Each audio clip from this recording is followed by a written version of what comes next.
स्वर्ग के परमेश्वर का एक बार फिर से मैं धन्यवाद करता हूँ, उसकी दया, उसकी प्रेम, उसकी करुणा के लिए।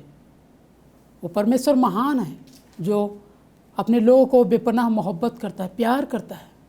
आइए उसी परमेश्वर के नाम से मैं आप सबों का प्रभु यीशु मसीह के नाम से प्रभु यीशु मसीह में स्वागत करना चाहता हूँ।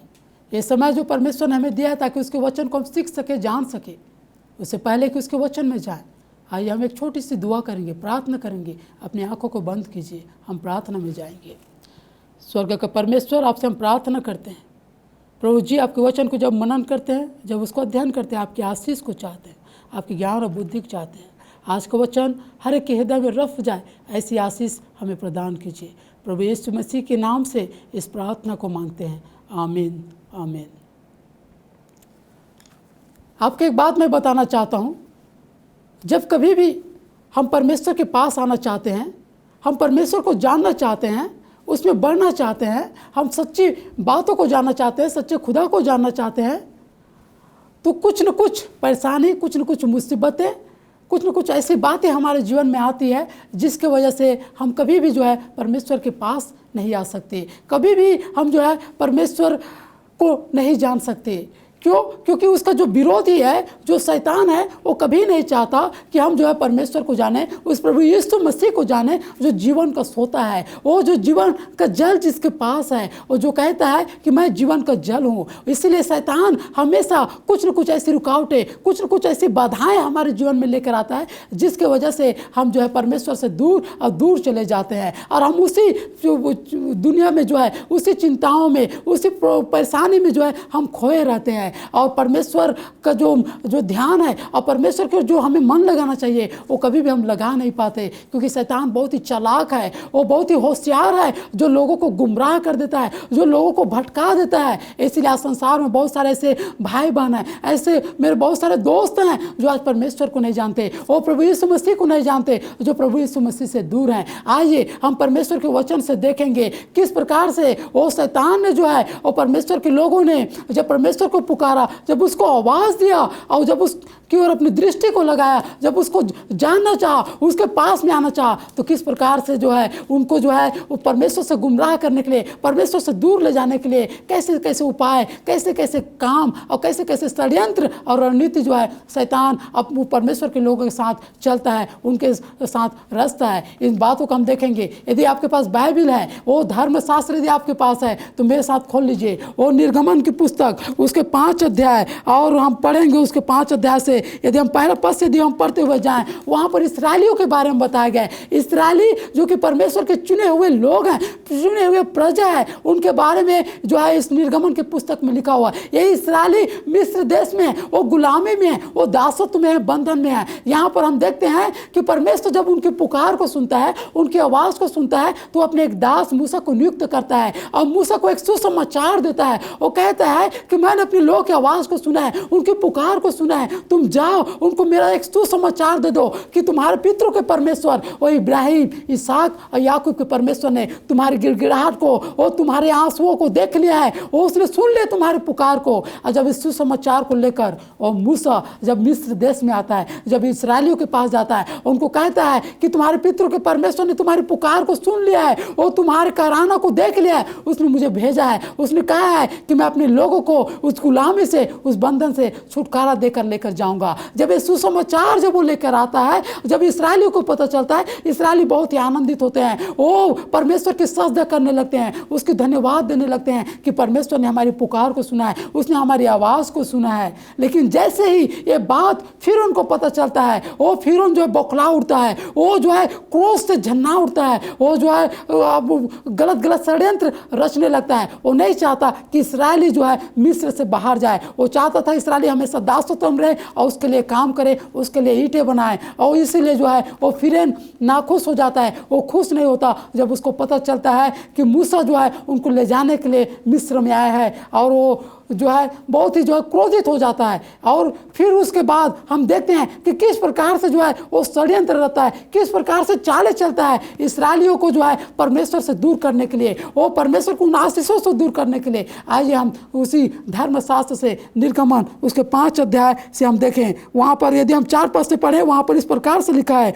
मिस्र के राजा ने उनसे कहा, हे मूसा, हे हारून, तुम क्यों लोगों से काम छुड़वाना चाहते हो? तुम जाकर अपना अपना बोझ उठाओ। यहाँ पर हम देखते हैं वो फिरौन मूसा और हारून को अपने पास बुलाकर कहता है, हे मूसा, हे हारून, इसराइलियों को क्यों उनके काम से जो छुड़ाना चाहते हो? तुम अपना बोझ उठाओ, तुम अपना तकलीफ उठाओ, तुम अपना परेशानी उठाओ। तुम क्यों उनको जो है उनके कामों से तुम छुटकारा देना चाहते हो? तुम अपना काम करो। यहाँ पर सुसमाचार लेकर आए हैं, वो शांति का सुसमाचार, वो आनंद का सुसमाचार, वो खुशी का सुसमाचार मूसा मिस्र देश में इसराइलियों के लिए लेकर आया। लेकिन जब इसको फिर उनको पता चलता है, वो जो है क्रोधित हो जाता है, वो नाखुश हो जाता है और उसको कहता है कि हे मूसा, तू अपना काम कर, तू इसराइलियों को ऐसे रहने दे, ये मेरे गुलामी में रहने दे, मेरे दासत्व में रहने दे। वो खुश नहीं होता, वो जो है बहुत ही क्रोधित हो जाता है। कई बार हमारे साथ भी ऐसा होता है, जब कोई परमेश्वर का दास, कब कोई पास्टर हमारे घर में आता है, हमारे गाँव में आता है, जब हमारे शहरों में आता है,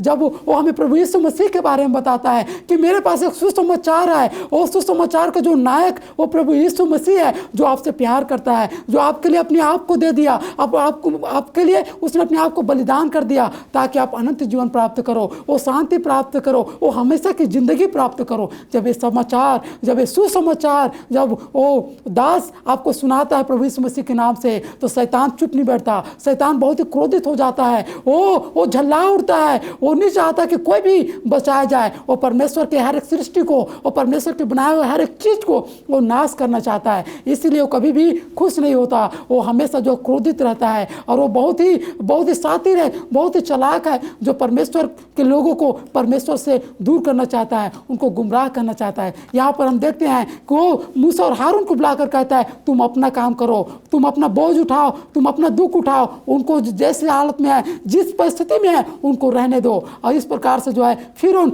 हारून और मूसा से कहते हैं। आइए हम आगे देखें उसी धर्मशास्त्र में क्या कहता है।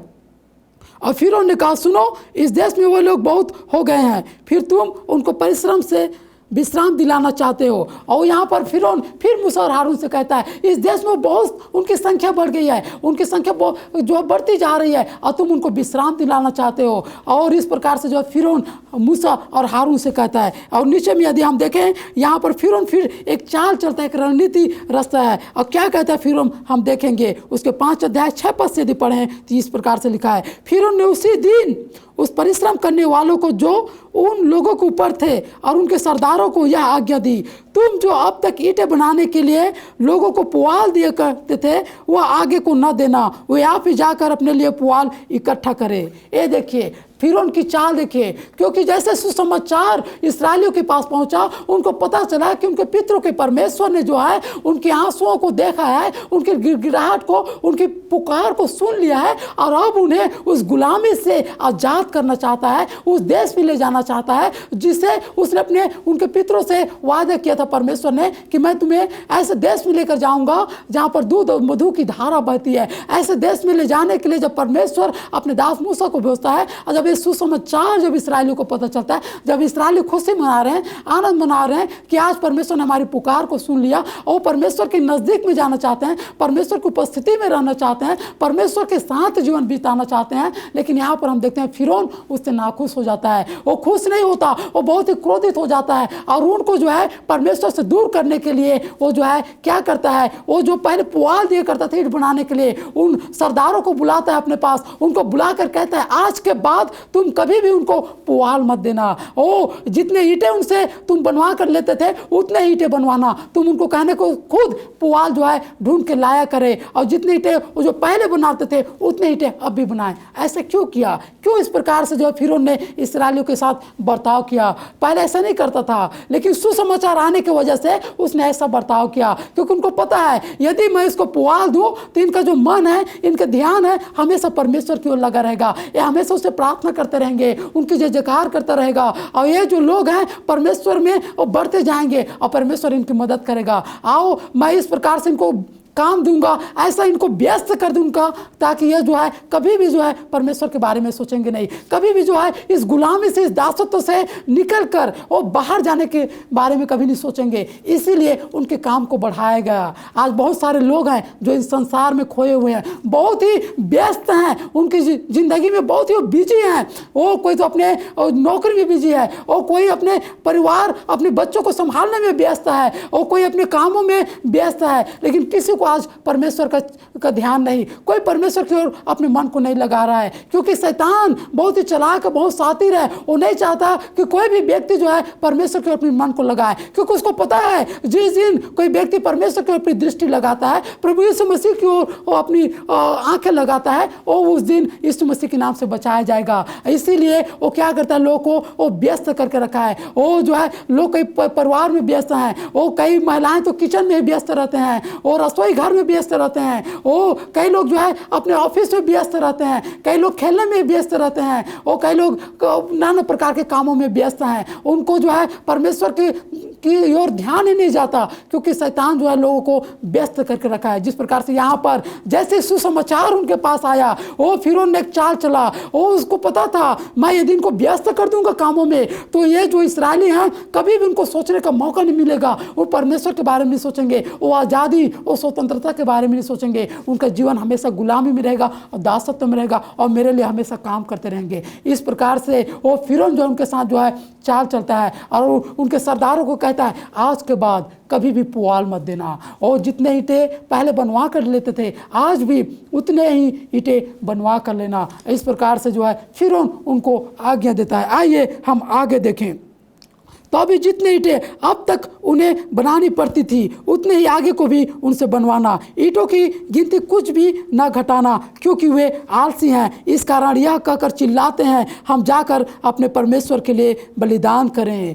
वो जो है कहते हैं यहाँ पर कि उनके ईंटे की जो गिनती है वो कभी भी कम मत करना, जितने उतनी रखना, क्योंकि वो आलसी हो चुके हैं। वो कहते हैं कि हमें अपने परमेश्वर यहोवा को बलिदान चढ़ाना है, हमें 3 दिन की यात्रा में जाना है, जंगल में जाना है। वो आलसी हो चुके हैं। उनके कामों को बढ़ा दो, उनको व्यस्त कर दो, ताकि वो हमेशा जो है गुलामी में रहे। ये शैतान की चाल है। वो फिरौन जो शैतान का रूपक है, वो इसी प्रकार से आज भी शैतान हमारे साथ चाल चलता है। हमें बहुत सारे कामों में हमें व्यस्त रखता है, और हम उसमें व्यस्त रहते हैं, और परमेश्वर की ओर कभी भी हम ध्यान नहीं दे सकते। और न तो हमारे पास बाइबल पढ़ने के लिए टाइम है, न ही प्रार्थना करने का टाइम है, और न ही जो है चर्च जाने का टाइम है, न ही आराधना करने का टाइम है, न परमेश्वर की गवाही देने का, और न ही जो है परमेश्वर को महिमा करने का हमारे पास टाइम नहीं है, क्योंकि हम बहुत ही व्यस्त हैं। हमें शैतान ने व्यस्त कर रखा है इस संसार के कामों में। इसीलिए हमारे जीवन में क्या है, अशांति है। इसीलिए हमारे जीवन में क्या है, परेशानियां हैं। परमेश्वर आपको आशीष देना चाहता है, आपको गुलामी से छुटकारा देना चाहता है, आपको बीमारी से चंगाई देना चाहता है, क्योंकि वो हमसे प्यार करता है। वो नहीं चाहता कि हम गुलामी में रहें, वो नहीं चाहता कि हम अंधकार में जीवन जिए, वो नहीं चाहता कि हम दुख में रहें, हम परेशानी में रहें, हमारे जीवन में बीमारी हो, वो तकलीफ हो, हमारे घर में गरीबी हो, अकाली हो, हमारे बच्चे हमेशा बीमार रहें। ऐसा परमेश्वर नहीं चाहता। वो चाहता है कि मेरे बच्चे आज़ाद होकर जो है, आज़ादी होकर, स्वतंत्र होकर ज़िंदगी जिए, वो हमेशा खुश रहे, आनंदित रहे। ऐसा जीवन परमेश्वर हमें देना चाहता है। लेकिन जब ये जीवन परमेश्वर हमें देना चाहता है, तो इसके विरुद्ध हमें शैतान काम करता है। उसके चालों को हमें समझना है, उसकी रणनीति को हमें समझना है। जिस प्रकार से यहाँ पर सुसमाचार आया और शैतान ने अपना काम शुरू कर दिया। वो चाहता था इस्राएली हमेशा हमेशा जो है मिस्र में ही रहे, वहाँ से कभी निकल के बाहर न जाए, कभी भी जो है वो अपने परमेश्वर को आराधना न करे, उस जिंदा खुदा को कभी पुकारे ना। इसीलिए जो है वो वहाँ पर वो कहता है कि इनको आपसे पुआल मत देना। वो इनके ईंटें जितने तुम पहले बना कर लेते थे, आज भी उतने ईंटें उनसे बनवा कर लेना। आइए हम आगे देखें परमेश्वर का वचन में और क्या लिखा है। 9 पद यदि पढ़ें, उसके 5 अध्याय उसके 9 पद, वहाँ पर इस प्रकार से लिखा हुआ है, उन मनुष्यों से और भी कठिन से सेवा करवाई जाए कि उसमें परिश्रम करते रहे और झूठी बातों पर ध्यान न लगाए। ये फिरौन उन सरदारों से कहता है कि इस्राएलियों से बहुत ही कठिन काम करवाओ, बहुत ही मेहनत का काम कराओ, ताकि ये जो उन झूठे बातों पर कभी भी ध्यान न दे। किन बातों को झूठी बातें बता रहा है ये फिरौन? जो मूसा की जो बातें हैं, जो सुसमाचार है उनके लिए, जो आशीष की बातें हैं, उनको फिरौन कह रहा है कि वो बहुत ही झूठी बात है, वो बकवास है।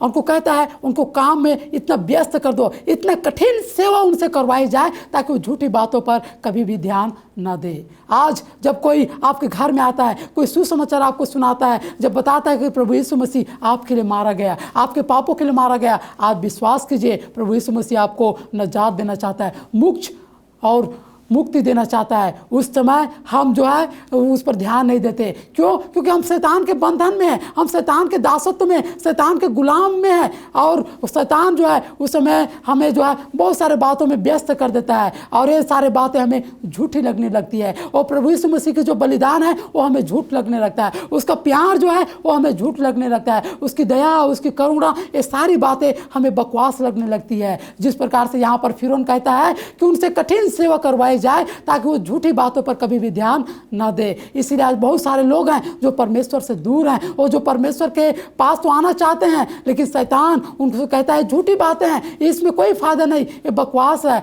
और उन बातों को उनके मनों से निकाल देता है। तभी लोग आज अंधकार में हैं, आज बंधन में हैं, आज बीमारी में हैं, उनके जीवन में अशांति है, वो परेशानी है, वो उनके बच्चे बिगड़े पड़े हुए हैं। इसीलिए ये सब शैतान का काम है। आइए हम इन बातों को जाने, इन बातों को समझे। जब हमारे पास सुसमाचार आता है तो शैतान भी इसके जो विरुद्ध में काम करता है, हम शैतान को काम करने ना दे। जब इस प्रकार से हमारे साथ होता है, जब हम शैतान हमें व्यस्त करना चाहता है, आइए हम उन कामों में व्यस्त ना हो, बल्कि हम परमेश्वर को समय दें, हम परमेश्वर के पास आ जाएं, प्रभु यीशु मसीह के पास आ जाएं। प्रभु यीशु मसीह आपका और मेरा इंतजार कर रहा है, वो अपने बाहें फैलाए हुए आपका मेरा इंतजार कर रहा है कि कब मेरे बेटे और मेरी बेटी मेरे पास आए, ताकि मैं उनको आज़ाद कर दूं तमाम बंधनों से, और तमाम बीमारियों से, और परेशानियों से, और गरीबी से।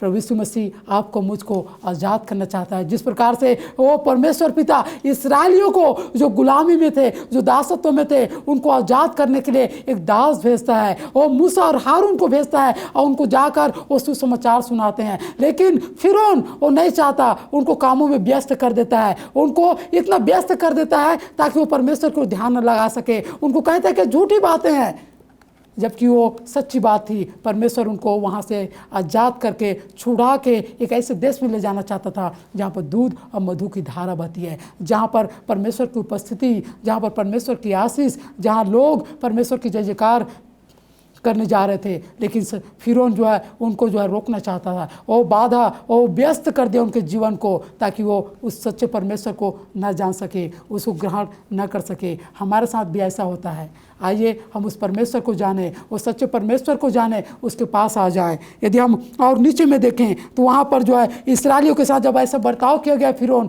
तो इस्राएली वो जो मिस्र देश में तितर बितर हो जाते थे, क्योंकि उनको ईंटें बनाना बहुत जरूरी था। यदि वो ईंटें नहीं बनाते थे उनको मारा जाता था कोड़ों से, उनको दुख दिया जाता था, उनको सताया जाता था, वो उनको बहुत तकलीफ दी जाती थी।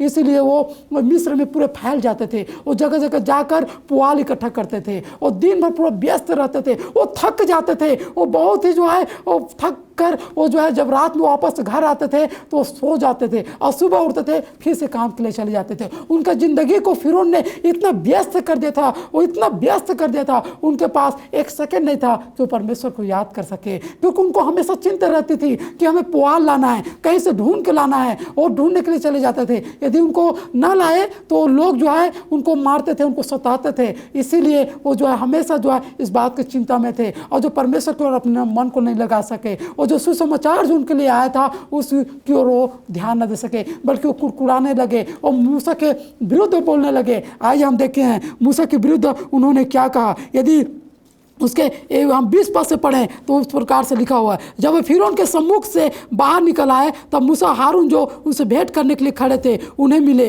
इसराइलियों से मिले, और उन्होंने मूसा और हारून से कहा, यहोवा तुम पर दृष्टि करके न्याय करे, क्योंकि तुमने हमको फिरौन और उसके कर्मचारियों की दृष्टि में घृत ठहरा कर हमें घात करने के लिए उनके हाथों में तलवार दे दी है। यहाँ पर मूसा उनके लिए सुसमाचार लेकर आया है, ऐसा सुसमाचार, आज़ादी का सुसमाचार, स्वतंत्रता का सुसमाचार लेकर आया है। लेकिन यहाँ पर वो उस सुसमाचार को सुनकर खुश तो हो जाते हैं, लेकिन जैसे ही फिरौन उनके साथ गलत बर्ताव करने लगता है, उनको कठिन सेवा करवाने लगता है, उनको उससे काम लेने लगता है, वो उनके जीवन को व्यस्त कर देता है ताकि वो आज़ाद ना हो बल्कि हमेशा गुलामी में रहे, तो ये लोग कुड़कुड़ाने लगते हैं, ये लोग मूसा के विरुद्ध और हारून के विरुद्ध हो जाते हैं और कहते हैं कि परमेश्वर परमेश्वर तुम्हारे साथ न्याय करे। तुमने मिस्रियों के हाथों में तलवार दे दिया है ताकि वो हमारी घात करे।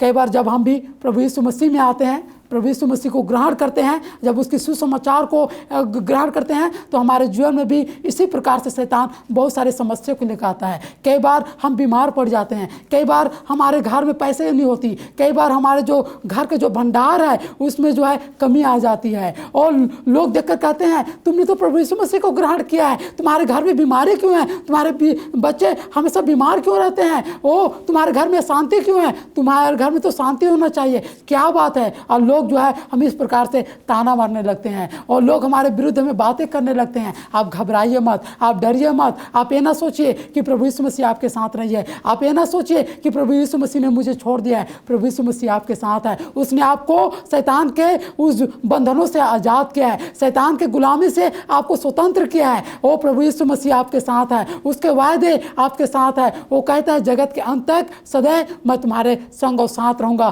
तुम्हारे हर एक जरूरतों को पूरा करूंगा। यदि उसी इस्राएलियों के बारे में देखें, जब मिस्र के गुलामी से उनको आज़ाद करके जब वो लेके जाता है कनान की यात्रा में, वो जंगल में परमेश्वर उनके लिए हर प्रकार का प्रबंध करता है, उनके लिए खाने के लिए उनको मन्ना देता है, वो स्वर्ग से मन्ना बरसाता है, वो परमेश्वर उनको खाने के लिए मांस बटेरे देता है। परमेश्वर उनके जो कपड़े थे, उनके जो जूते थे, वो कभी भी जो है गंदा होने नहीं दिया, कभी भी उनको फटने नहीं दिया। वो दिन में बादल के खंभे के रूप में और रात में अग्नि के खंभे के रूप में उनके साथ साथ रहा, उनके साथ साथ चला। वो परमेश्वर जो इसने इसराइलियों को मिस्र के गुलामी से आजाद किया, उसने उन इसराइलियों को कभी नहीं छोड़ा। वो उनके साथ और साथ रहा, उनके संग संग रहा, क्योंकि उनको पता था कि मेरे ये लोग हैं, मेरी प्रजा है जो मुझ पर विश्वास और भरोसा रखते हैं, कहीं इनको कोई दुख ना हो, कहीं इनको कोई तकलीफ ना हो, कोई परेशानी ना हो। इसलिए परमेश्वर हमेशा उनके साथ रहता था। वो दिन में बादल के खंभे में के रूप में रहता था ताकि इनको धूप ना लगे, वो ये हमेशा जो है ताजा और तरोड़ रहे, हमेशा हष्ट पुष्ट रहे। और रात में आग के खंभे के रूप में रहता था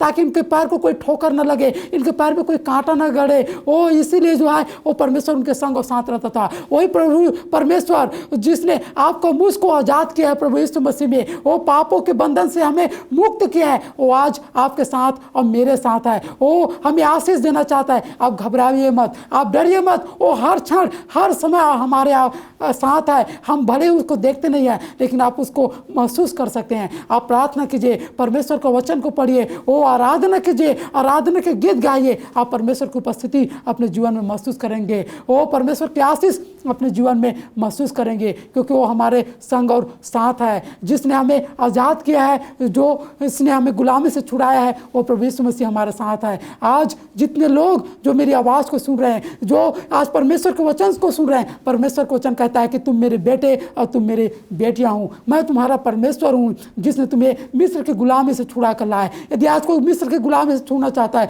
पाप के बंधन से कोई आज़ाद होना चाहता है, प्रभु यीशु मसीह से भी में विश्वास कीजिए। प्रभु यीशु मसीह हर एक बंधन को तोड़कर आपको आज़ाद करेगा, आपको स्वतंत्र कर देगा। आइए अपनी आंखों को बंद कीजिए, हम प्रार्थना करेंगे। मैं आपके लिए प्रार्थना करूंगा। हर एक बंधन यीशु आज तोड़ने जा रहा है, हर एक बीमारी से आपको चंगाई देने जा रहा है, हर एक आजारी और हर प्रकार की समस्या से आपको छुटकारा देने जा रहा है। और बड़े विश्वास के साथ आप जो है प्रभु यीशु मसीह के नाम लीजिए और दिल में विश्वास कीजिए। आपके लिए सुसमाचार है, प्रभु ने आपके लिए जान दिया है। वो हर एक बीमारी से आपको छुटकारा देना चाहता है, आपको मुक्ति देना चाहता है पापों से। अपनी आंखों को बंद कीजिए, हम प्रार्थना करेंगे उस प्रभु यीशु मसीह से। ओ आप दिल में कह दे, यीशु मैं हर एक बंधन से छुटकारा पाना चाहता हूँ, इस पाप के जीवन से मैं बाहर आना चाहता हूँ, मैं एक पवित्रता के जीवन जीना चाहता हूँ, मैं आपकी उपस्थिति में रहना चाहता हूँ, आपके वचन के तहत अपने जीवन जीना चाहता हूँ। अपनी आंखों को बंद कीजिए, उस प्रभु यीशु मसीह से हम प्रार्थना करेंगे। वो यीशु आज जो हमारे बीच में है, जो हमारे ऊपर अपनी आंखों को लगाया हुआ है, जो अपने हाथों को बढ़ाया हुआ हमें आशीष देने के लिए, वो आपको आशीष देगा। अपनी आंखों को बंद कीजिए। स्वर्गीय पिता, हम प्रार्थना करते हैं जितने लोग जो यहाँ पर बैठे हैं प्रभु, और जो लोग मेरी आवाज़ को सुन रहे हैं, जो इस प्रोग्राम को देख रहे हैं, जो बंधन में है, जो दुख और पीड़ा में है, हर एक को छू लीजिए, हर एक के बंधन को तोड़ दीजिए, उनको आज़ाद कर दीजिए और उनके संग और साथ रहे। जिस प्रकार से आप इस्राएलियों के संग और साथ हैं, उनको आशीष प्रदान कीजिए। हर बातों में आपको महिमा देते हैं। ओ खुदा, अपनी प्रार्थना सुना, हम धन्यवाद करते हैं। बड़े विश्वास के साथ इस प्रार्थना को प्रभु यीशु मसीह के नाम से मांगते हैं। आमीन, आमीन।